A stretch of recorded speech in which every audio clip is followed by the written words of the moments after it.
What's the true source of a superpower's strength? Is it conquering armies, mountains of gold, or is it something a little deeper? When we think of ancient empires, we usually picture conquest, brutality, and iron-fisted rule. But what if one of the most powerful empires in history was built not on bronze and stone, but on a revolutionary idea about good, evil, and human free will? This is the story of the Persian Empire and the philosophical secrets that were its true foundation. It's a story of how an idea didn't just change minds. It built a civilization that stretched across 3 continents and shaped the world we live in today. Number 1. The Prophet and the Core Idea. Our journey begins on the vast, open steppes of ancient Iran, somewhere between 3,000 and 3,500 years ago. The world was a chaotic place of many gods and constant tribal conflicts. Into this world, a priest and thinker named Zarathustra, or Zoroaster, as the Greeks later called him, emerged with a vision that would change everything. Zarathustra wasn't just a religious reformer. He was one of history's earliest philosophers.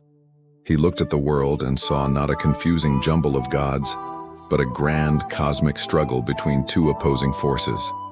On one side was Ahura Mazda, the wise lord, the single uncreated creator of all that is good, true, and orderly. Ahura Mazda represents Asha, truth, light, and cosmic order. On the other side was his eternal adversary, Angra Mainyu, the destructive spirit, the source of all that is false, dark, and chaotic. Angra Mainyu represents Druj, deceit, chaos, and corruption. This concept is known as ethical dualism, a constant battle between good and evil. But here's where Zarathustra's idea gets truly revolutionary. He didn't see humanity as a helpless pawn in this divine war. Instead, he placed us right at the center of the conflict. Zarathustra's revelation was that every single human being possesses free will. The universe wasn't predetermined. Its fate, the very victory of good over evil, depended on the choices made by ordinary people every single day. The way to back Ahura Mazda and bring order to the cosmos was through a simple but profound mantra: good thoughts, good words, and good deeds. This was more than a spiritual belief.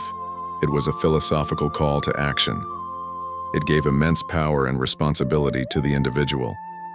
Suddenly, your moral choices weren't just personal matters, they were actions with cosmic significance. To be honest, to be just, to be compassionate. This was to actively fight on the side of creation and light.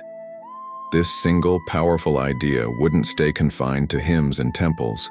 It would become the blueprint for an empire. Number 2, the philosophy in action.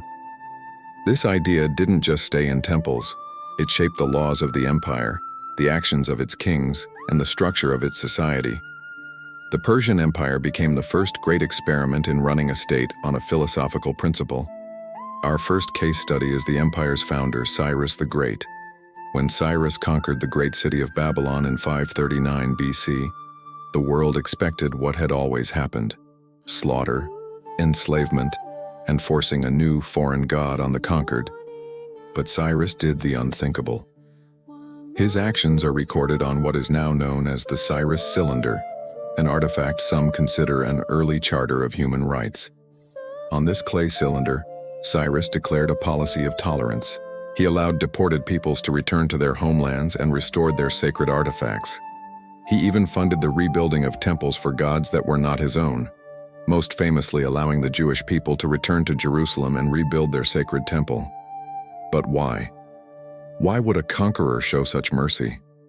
While the cylinder doesn't declare universal freedom of religion as we'd understand it today, Cyrus's rule was an expression of Zoroastrian philosophy. Forcing people to convert or live in bondage would be an act of druj, chaos, and falsehood. To create a stable, multi-ethnic empire, he had to grant people a degree of freedom, just as Zarathustra had taught. It's important to clarify that slavery wasn't abolished. It continued to exist in the Persian Empire, though it was not as widespread as in some other ancient societies. This philosophy influenced many levels of Persian life. While women in places like ancient Greece had very limited rights, Women in ancient Persia could own land, run businesses, and travel freely. Some records even suggest that female workers could receive similar rations and wages as men for comparable work. This respect was rooted in the Zoroastrian belief that men and women were spiritual equals, both responsible for upholding Asha in the world. The legal system itself was grounded in the Zoroastrian obsession with truth. Honesty wasn't just a personal virtue, it was the bedrock of law and commerce. This was the secret to the Persian Empire's success. It wasn't just its military might, but its ability to unify dozens of different cultures under a common framework of justice, tolerance, and moral responsibility. It governed with a philosophical vision that saw diversity not as a weakness to be crushed, but as a reality to be managed with order and respect. This link between an abstract idea and the machinery of an empire is one of the most fascinating stories in history. If you're enjoying this exploration of the philosophy of power, take a moment to subscribe and hit the notification bell. We explore the ideas that have shaped civilizations, and there are many more secrets to uncover. Number 3. The enduring legacy. Empires, no matter how powerful, eventually fall. The Achaemenid Persian Empire was conquered by Alexander the Great, and later dynasties rose and fell. But ideas are far more resilient than empires. The philosophical DNA of Zoroastrianism spread far beyond the borders of Persia. While the extent of its influence is debated by scholars, many believe it shaped key concepts in the major Abrahamic religions. Ideas that feel very familiar to many of us today may have roots in Zoroastrian thought: a single, all-powerful creator god, a powerful evil adversary, a final judgment where souls are weighed by their deeds, the promise of a heaven for the righteous and a hell for the wicked, and even beliefs in angels and demons. These Persian concepts traveled across the ancient world, potentially shaping the spiritual landscapes of Judaism, Christianity, and Islam for millennia.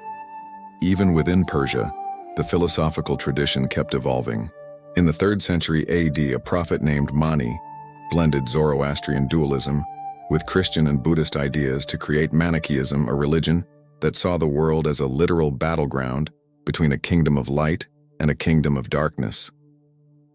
Later still, around the 5th century AD, a social reformer named Mazdak preached a radical form of communal living and social justice, challenging the empire's hierarchy from within by calling for the redistribution of wealth. The Persian mind never stopped wrestling with the big questions of justice, cosmology, and morality. So, what was the true secret of the Persian Empire? It was the radical proposition that a society, a superpower, could be built on a moral idea. The idea that truth, order, and justice weren't just lofty ideals but practical tools for governance. The understanding that the free will of an individual, when channeled toward good thoughts, words, and deeds, could become the foundation of a stable and enduring civilization. The Achaemenid kings saw themselves as the earthly representatives of Ahura Mazda, tasked with defending goodness and light against the forces of chaos and deceit. Their armies marched, their cities were built, and their laws were written, all as part of this cosmic struggle. They weren't just building an empire, they were fighting for the soul of the world. The stones of Persepolis may lie in ruin, and the names of its great kings may fade into myth. But the philosophical questions they dared to answer about the nature of good and evil, the power of choice, and the search for justice are timeless. Empires fall, but the ideas that built them can echo for eternity.